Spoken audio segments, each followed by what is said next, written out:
जब हम बात कर रहे हैं यहाँ पे कि फंडामेंटल के बेसिस पे कैसे हम स्विंग ट्रेडिंग कर सकते हैं, फंडामेंटल्स के बेसिस पे, ठीक है, फंडामेंटल एनालिसिस के बेस पे। ओके, तो देखो सबसे पहले मैंने बोला था कि क्वार्टरली रिजल्ट्स इंप्रूव हो रहे हैं, तो आपको पहले तो जो वॉच लिस्ट दी जाएगी वो वॉच लिस्ट कुछ इस तरीके से बनाई गई है कि उसमें ऐसी कंपनीज़ हैं जो कंपनीज़ स्टेबल हैं, स्टेबल का मीन्स जिनकी मार्केट कैप बहुत अच्छी है, जिसके क्वार्टरली रिजल्ट जो हैं, जो क्वार्टरली रिजल्ट्स हैं वो इम्प्रूव हो रहे हैं, मतलब सेल्स में ग्रोथ दिखाई दे रही है। उसके बाद उनका जो डेप्ट है वो काफ़ी कम है या फिर बिल्कुल डेप्ट फ्री है। उनका जो मैनेजमेंट है वो बहुत अच्छा है, ठीक है। उनमें जो FIIs की होल्डिंग है, जो DIIs की होल्डिंग है वो इम्प्रूव हो रही है, वो बहुत अच्छी है। उसमें जो प्रमोटर्स की होल्डिंग है वो बहुत अच्छी है। तो ये सब चीज़ें देख के, ठीक है, और उसके जो ईयर ऑन ईयर रिजल्ट्स हैं वो इम्प्रूव हो रहे हैं, तो ये सब चीज़ें देख के वो वॉच लिस्ट आपको दी गई है, तो उस वॉच लिस्ट का आप यूज़ कर सकते हो, ठीक है। अब जो आपको वॉच लिस्ट दी गई है सबसे पहले, तो उस वॉच लिस्ट में आपको बहुत सारे स्टॉक्स मिलेंगे। फॉर एग्जांपल जैसे अब यहाँ पे हैवेल्स का मैं एग्जांपल लेना चाहूँगा। फंडामेंटली हैवेल्स का नहीं, जो डिस्काउंट पे थी वर्लपूल का, ठीक है, वर्लपूल का एग्जांपल लेते हैं।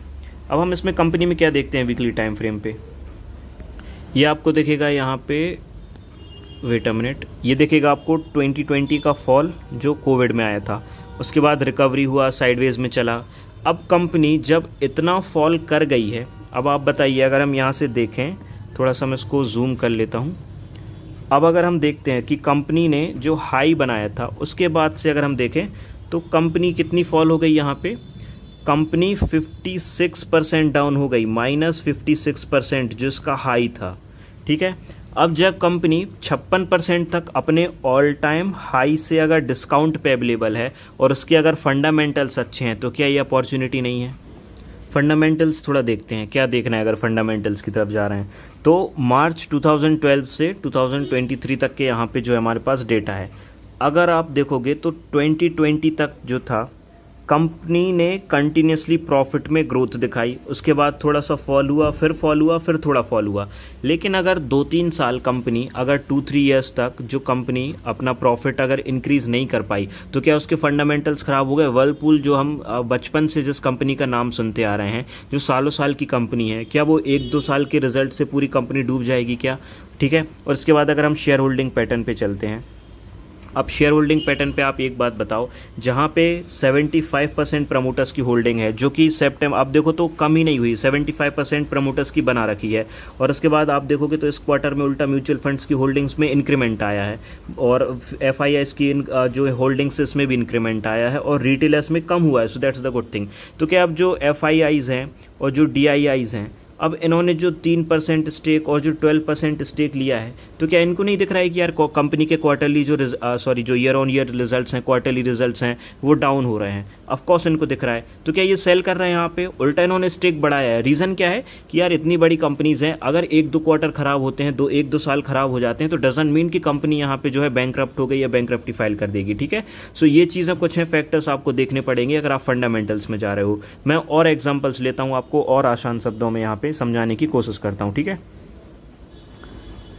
फॉर एग्जाम्पल मैं अभी आपके लिए एक एग्जाम्पल ले लूँगा यहाँ पे, जो मैंने रिसेंटली आप लोग के साथ शेयर भी किया था, दैट इज़ लक्स इंडस्ट्रीज़। अब लक्स इंडस्ट्रीज़ का मैं आप लोग के साथ शेयर करता हूँ, ठीक है। लक्स इंडस्ट्रीज़ का अब अगर हम टॉप हाई से मार्क करते हैं, जिसका ऑल टाइम हाई था और इसने जो लो बनाया था, तो अब हम इसका डिफरेंस देखें तो 76% डाउन, -76% डाउन है, ठीक है।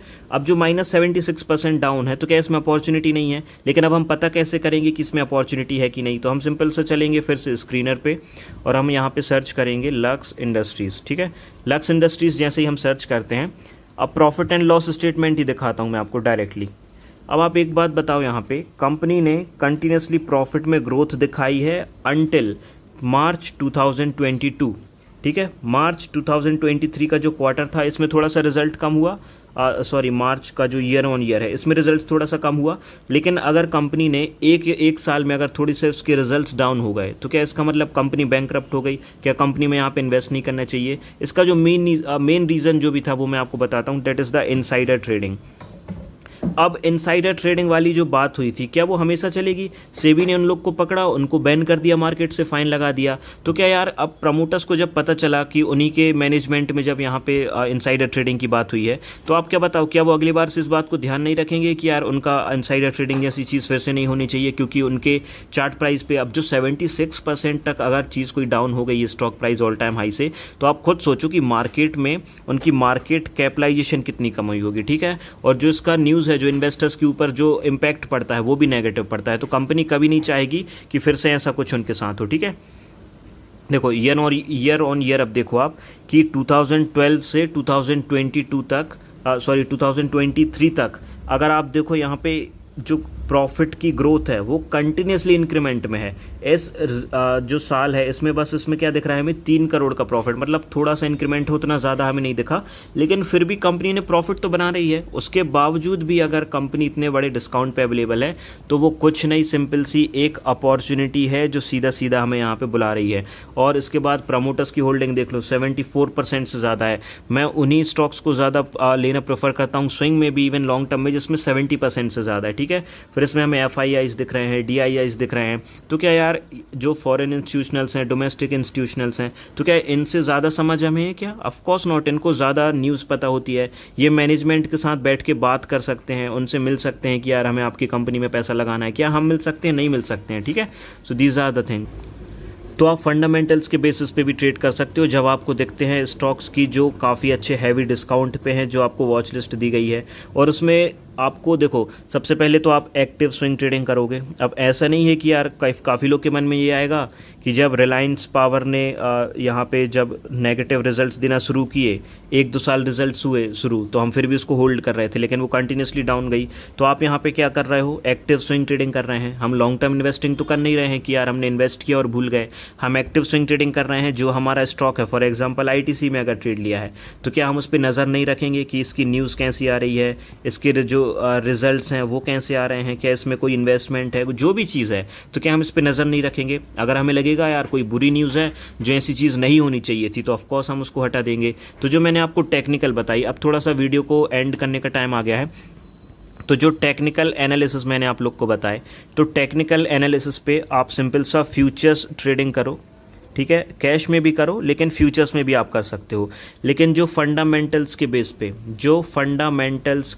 बेस पे अगर स्विंग ट्रेड आप कर रहे हो, तो सिर्फ और सिर्फ आप कैश में करो। फ्यूचर्स में आप फंडामेंटल के बेस पे ट्रेड नहीं कर सकते हो कि यार वो कितना टाइम यहाँ पे ले सकता है। आप टेक्निकल के बेस पे फ्यूचर्स भी कर सकते हो, आप कैश भी कर सकते हो, लेकिन फंडामेंटल्स के बेस पे ओनली कैश, क्योंकि यहाँ पे 6 मंथ्स का भी टाइम लग सकता है, 1 ईयर का, 2 ईयर का भी टाइम लग सकता है। और जब हम फंडामेंटल्स की बात करते हैं ना, तो हम यहाँ पे फोकस कर रहे हैं 80% से 100% तक के गेन के लिए। लेकिन जब हम टेक्निकल की बात कर रहे हैं, तो हम 5%, 10%, 15% तक का गेन पे फोकस कर रहे हैं, ठीक है। तो दैट इज़ द थिंग। अब एग्जाम्पल मैं आपको यहाँ पे दिखाता हूँ कि जब ये लक्स इंडस्ट्रीज़ पूरा रिकवर होगा, आई डोंट नो कि कितना टाइम लगेगा, लेकिन जब ये अभी जो इसका प्राइस है वहाँ से अगर ये फॉर एग्जांपल मैं आपको जो ऑलरेडी रिकवरी इसकी दिखाता हूँ, ठीक है। अब हम पता कैसे करेंगे, लेकिन ये भी क्वेश्चन आएगा कि यार ये इसका लो पॉइंट है, सबसे लो पॉइंट है। तो उसके लिए चीज़ ये है कि 200 EMA, जब स्टॉक 200 EMA के नीचे आ जाता है, तो हम यहाँ पे कब बाय करना शुरू करेंगे? जब हमें दिखेगा कि यार ये 200 EMA के नीचे ट्रेड कर रहा है, ठीक है। 200 EMA के नीचे आया, क्लोजिंग हुई, तो हमने यहाँ पे कुछ स्टॉक्स बाय कर लिए। और कितना डिप्लॉय करना है?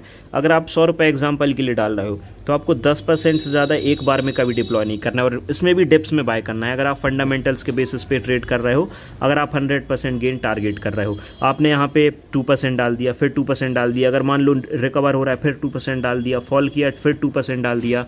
अगर अभी हम देखें कि इसने ऑलरेडी कितना रिकवर किया है, तो इसके लो से अगर अभी तक हम देखें तो 38%, कितना 38% रिटर्न 175 डेज़ में ये दे चुका है। ऑलमोस्ट मैं अगर बोलूँ तो 6 मंथ 7 मंथ्स के टाइम फ्रेम पे में ये 38% का रिटर्न दे चुका है। और हम कितना टेक्निकल पे टारगेट करते हैं कि मैक्सिमम 5-10-15% भी अगर हमें मिल जाए यहाँ पे, तो ठीक है। तो कुछ इस तरीके से टारगेट करना है। लेकिन अगर वही हम करते फॉर एग्जांपल के लिए, वहीं अगर हमने टेक्निकल बेसिस पे किया होता, तो हम कितना यहाँ पे कैप्चर कर पाते, तो वो भी हम देख लेते हैं। ब्रेकआउट आया यहाँ से टाटा स्टील में, हमने कितना कैप्चर किया होता अगर हम फ्यूचर्स कर रहे हैं। तो यहाँ पे फॉर एग्जांपल यहाँ पे हमारी एंट्री हुई है, इसका अगर मैं हाई भी मार्क करूँ, तो दैट इज़ 13%। ओके, तो टेक्निकल में आपको जो रिटर्न्स ऑफ परसेंटेज है, ऑफकोर्स फ्यूचर्स में मार्जिन मिलता है तो वो भी बात अच्छी है कि यार उसमें 10% का 50% माना जाएगा क्योंकि 5x मार्जिन है। लेकिन मैं कोई डिफरेंस नहीं बता रहा हूँ कि आपको बोल रहा हूँ कि स्विंग करो फ्यूचर्स ना करो, बस मैं दोनों की जो रियलिटीज़ बता रहा हूँ कि दोनों में क्या क्या अलग यहाँ पे चीज़ें हैं। ओके,